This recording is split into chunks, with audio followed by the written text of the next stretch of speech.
পশ্চিমবঙ্গের রাজনৈতিক পরিস্থিতি নিয়ে ভারতের কমিউনিস্ট পার্টি অর্থাৎ সিপিআইএম সম্প্রতি কিছু বেশ গুরুতর অভিযোগ তুলেছে। চলুন আজ আমরা তাদের সেই সাংবাদিক সম্মেলনের মূল বিষয়গুলো সহজভাবে বোঝার চেষ্টা করি। একদম শুরুতেই এই মন্তব্যটা দেখুন। সিপিআইএমের রাজ্য সম্পাদক মোহাম্মদ সেলিম বলছেন, পশ্চিমবঙ্গ নাকি বিহার বা উত্তরপ্রদেশ হয়ে যাচ্ছে। মানে বুঝতেই পারছেন অভিযোগটা কতটা গভীর। তাদের মূল বক্তব্য হল রাজ্যের গণতান্ত্রিক পরিবেশ এবং আইন-শৃঙ্খলা পরিস্থিতি নাকি মারাত্মকভাবে ভেঙে পড়ছে। তো আজকে আমরা মূলত 4টে বিষয় নিয়ে কথা বলবো। প্রথমত, সিপিআইএম কেন বলছে যে গণতন্ত্র সংকুচিত হচ্ছে। দ্বিতীয়ত, ভোটার তালিকা নিয়ে ঠিক কি গরমিলের অভিযোগ উঠছে। তৃতীয়ত, আবাস যোজনার দুর্নীতিটা ঠিক কি, আর সবশেষে এই সব কিছুর পর তারা ভবিষ্যতের জন্য কি পথের কথা বলছে। আচ্ছা, তাহলে প্রথম বিষয়টাতেই আসা যাক।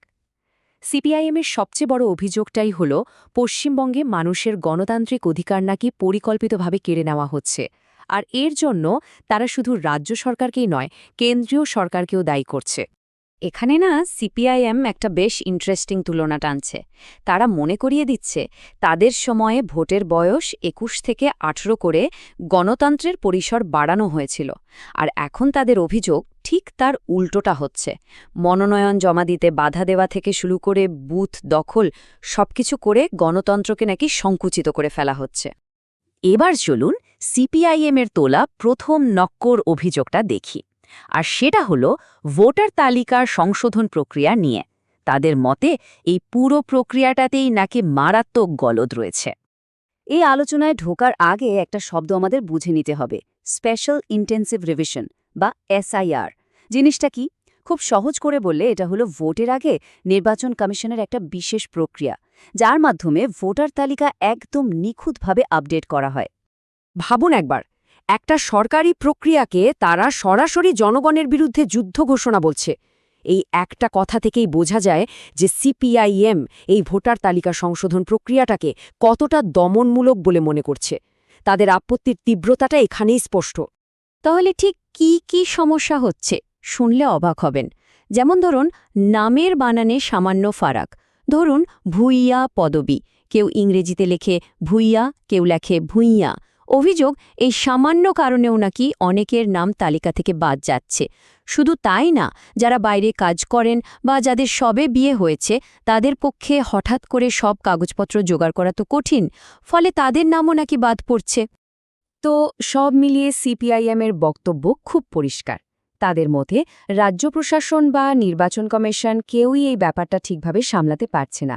তাই তারা চাইছে পুরো প্রক্রিয়াটা আদালতে নজরদারিতে হোক, যাতে একটা স্বচ্ছতা থাকে। ভোটার তালিকার পর তাদের দ্বিতীয় বড় অভিযোগটা হল আবাসন প্রকল্প নিয়ে।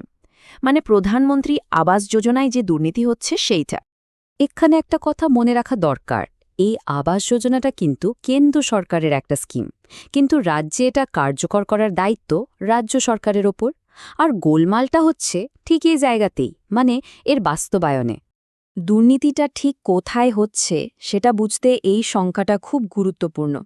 অভিযোগটা হলো প্রথম কিস্তিতে যে প্রায় ৭,০০০ টাকা একজন পান, সেখান থেকেই নাকি খেলার শুরু। পুরো চক্রটা কিভাবে কাজ করে দেখুন। প্রথমে একজন উপভোক্তা টাকা পেলেন, সঙ্গে সঙ্গে অভিযোগ অনুযায়ী স্থানীয় নেতারা কাটমানি চাইতে চলে এলেন। ব্যাস, টাকাটা চলে গেল, আর বাড়িটা সেটা আর সম্পূর্ণ হল না, মাঝপথেই আটকে রইল। আর সব থেকে বিস্ফোরক অভিযোগটা হলো সিপিআইএম বলছে কেন্দ্র সরকার নাকি এই দুর্নীতির ব্যাপারে সবটাই জানে, কিন্তু জেনেও তারা চুপ করে আছে। এখান থেকেই তাদের ধারণা রাজ্যের শাসক দল আর কেন্দ্রের শাসক দলের মধ্যে কোথাও একটা বোঝাপড়া রয়েছে। তো এতক্ষণ তো গেল শুধু সমস্যার কথা, কিন্তু সমাধানটা কি? সিপিআইএম এই পরিস্থিতি থেকে বেরোনোর জন্য কি ভাবছে? চলুন সেটাই এবার দেখি। প্রথমেই তারা কিছু আশু দাবি দাওয়া রেখেছে, যেমন বিদ্যুতের যে বাড়তি বিল আসছে সেটা কমাতে হবে, কৃষকদের জন্য সারের দাম কমাতে হবে, আর তারা যাতে ফসলের ঠিকঠাক দাম পায় সেটাও দেখতে হবে। মানে একদম সাধারণ মানুষের জীবনের সঙ্গে জড়িত বিষয়গুলো। কিন্তু ব্যাপারটা শুধু দাবি দেওয়ার মধ্যে আটকে নেই, এর পাশাপাশি তারা একটা বড় রাজনৈতিক প্ল্যানও করছে। সেটা হলো একটা বৃহত্তর জোট গড়ে তোলার চেষ্টা। আর এই জোটের ভাবনাটা কিন্তু বেশ ইন্টারেস্টিং, কারণ এবার সিপিআইএম শুধু তাদের পুরনো বামফ্রন্টের শরিকদের কথাই ভাবছে না। তারা সিপিআইএমের লিবারেশনের মতো দল, এমনকি অন্যান্য নকশালপন্থী গোষ্ঠীর সঙ্গেও কথা বলছে। সোজা কথায় বিজেপি আর তৃণমূলের বিরুদ্ধে যারাই আছে তাদের অনেককে নিয়েই একটা বড় মঞ্চ তৈরির চেষ্টা চলছে। শেষ পর্যন্ত লক্ষ্যটা কি? লক্ষ্য একটাই, মানুষের দৈনন্দিন সমস্যা মানে জীবন জীবিকার প্রশ্ন আর গণতন্ত্রের অধিকার রক্ষার লড়াই, এই দুটোকে সামনে রেখেই একটা শক্তিশালী ঐক্য গড়ে তোলা। তো সবটা শোনার পর একটা প্রশ্ন মাথায় আসছে, তাই না? নির্বাচনের ঠিক আগে পশ্চিমবঙ্গে যখন রাজনীতির ঘুঁটি নতুন করে সাজানো হচ্ছে, তখন সাধারণ মানুষের জন্য কি অপেক্ষা করছে? নতুন কোনো সুযোগ নাকি আরও বড় চ্যালেঞ্জ? এর উত্তর তো সময় দেবে।